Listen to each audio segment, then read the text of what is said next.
Welcome to Burlap Teachers. Enjoy the video. You begin by confirming the exact purchase you want to return, because Apple needs precise details to process refunds. Open the App Store or iTunes and sign in with the Apple ID used for the purchase. Once done, go to Purchase History or Recents and find the item.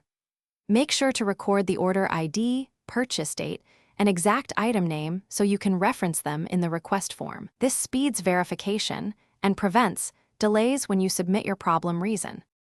Next, you submit an official problem report so Apple can evaluate the refund. Go to Report a Problem. Apple.com and sign in, locate the exact purchase and click Report a Problem. Choose the most accurate reason, like accidental purchase, unauthorized charge, or broken download, and write a clear, concise description of what happened and why you want a refund. Make sure to request a refund explicitly or ask for a re-download, and attach any screenshots or receipts to strengthen your case. Finally, you monitor the response and complete the process by following Apple's instructions.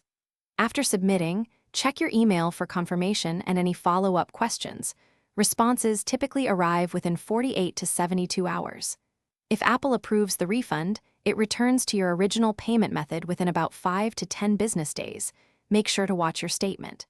If your request is denied, don't give up. Review the denial reason, add missing evidence, or contact Apple's support directly for escalation. Thanks for watching. Consider subscribing if this video helped you.